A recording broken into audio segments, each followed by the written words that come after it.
Allahumma salli wa sallim. Assalamualaikum warahmatullahi wabarakatuh.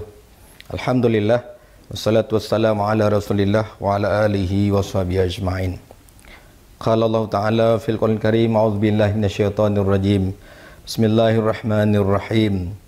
Walaqad dara'na li jahannama katsiran minal jinni wal ins lahum qulubun la yafqahuna biha wa lahum a'yunun la yubsiruna biha wa lahum adhanun la yasma'una biha ulaika kal an'am bal hum adall ulaika humul ghafirun.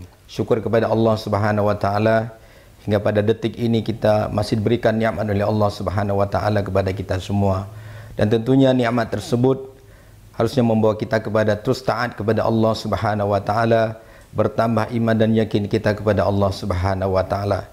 Dan dengan nikmat yang luar biasa juga Allah berikan kepada kita, mudah-mudahan kita tidak melupakan Allah Subhanahu wa taala dan terus ingat kepada Allah Subhanahu wa taala. Salawat dan salam mari sama-sama kita sampaikan kepada junjungan alam Nabi besar Muhammad sallallahu alaihi wasallam yang telah membawa kita semua dari alam jahiliyah kepada alam ilmu pengetahuan. Para DSI yang dimana saja anda berada yang dimuliakan Allah Subhanahu wa taala. Ayat yang kami bacakan tadi adalah peringatan kepada kita bahawa sungguh akan kami isi neraka jahanam itu sebahagian dari kalangan jin dan manusia. Manusia yang mana dan jin yang mana yang Allah isi ke dalam neraka jahanam itu? Mereka yang lalai. Mereka punya hati tidak pernah memikirkan ayat-ayat Allah Subhanahu wa taala. Yang dipikirkan adalah dunia semata-mata, tapi tidak pernah memikirkan betapa banyak ayat-ayat Allah Subhanahu wa taala di muka bumi ini, baik yang tertulis maupun yang tidak tertulis, hendaknya menjadi sebuah wacana untuk meningkatkan iman kepada Allah Subhanahu wa taala. Kemudian mereka punya mata tapi tidak pernah melihat tanda-tanda kebesaran Allah Subhanahu wa taala. Mereka lalai melihat dunia yang fana ini, tersibuk dengan dunia yang fana ini, sehingga matanya tidak melihat tanda-tanda betapa besarnya Allah Subhanahu wa taala dan kekuasaannya menciptakan seluruh langit dan bumi dan seluruh isinya, gunung-gunung dan lautan. Dan semua itu adalah merupakan tanda-tanda kekuasaan Allah Subhanahu wa taala. Tapi mereka punya mata, tidak pernah mereka lihat itu semuanya. Nauzubillah summa nauzubillah. Kemudian yang ketiga adalah mereka punya telinga, tapi dengan telinga mereka tidak pernah membawa telinganya untuk mendengar ayat-ayat Allah Subhanahu wa taala. Mereka hanya mendengar ayat-ayat dunia barangkali.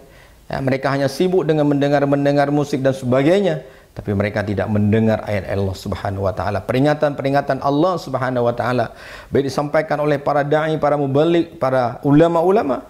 Mereka tidak mau mendengarnya, tapi mereka sibuk dengan mendengar dunia ini. Seolah-olah dengan dunia ini mereka akan aman, tenteram. Nah, jamaah DSI yang dimuliakan Allah Subhanahu wa taala, betapa rugi kata Allah Subhanahu wa taala. Mereka punya hati, punya mata, punya telinga, tapi dengan nikmat tersebut dilemparkan mereka ke dalam neraka, sungguh sangat menyesal nanti pada hari kiamat.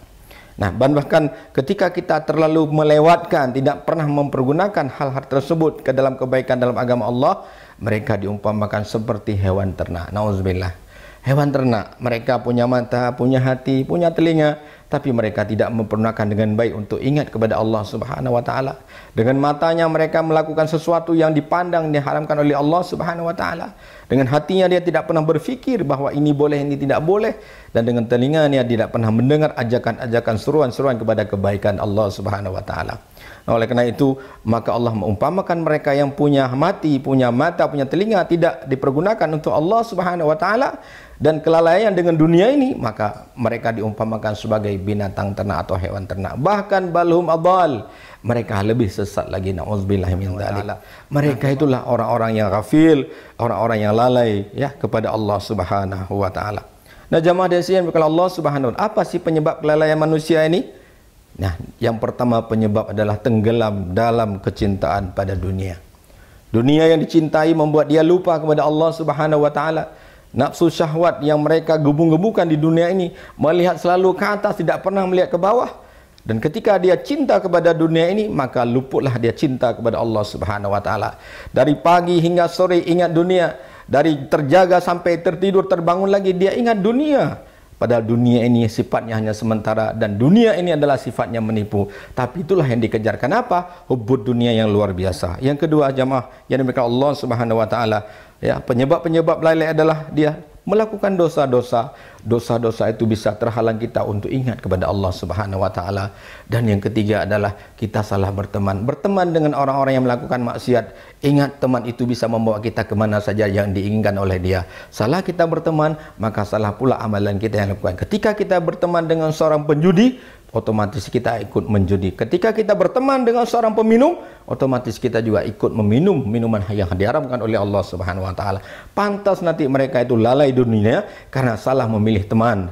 Karena dia teman itu tidak mengajak dia kepada takwa kepada Allah Subhanahu wa taala. Pemirsa DSI yang dimuliakan Allah Subhanahu wa taala, ini di antara penyebab kelalaian dan juga banyak penyebab kelalaian lainnya yang mungkin tidak bisa kami sampaikan pada kesempatan yang singkat ini. Mudah-mudahan kita tidak termasuk orang yang lalai di dunia ini dan selalu ingat Allah Subhanahu wa taala. Amin ya rabbal alamin. Wassalamualaikum warahmatullahi wabarakatuh.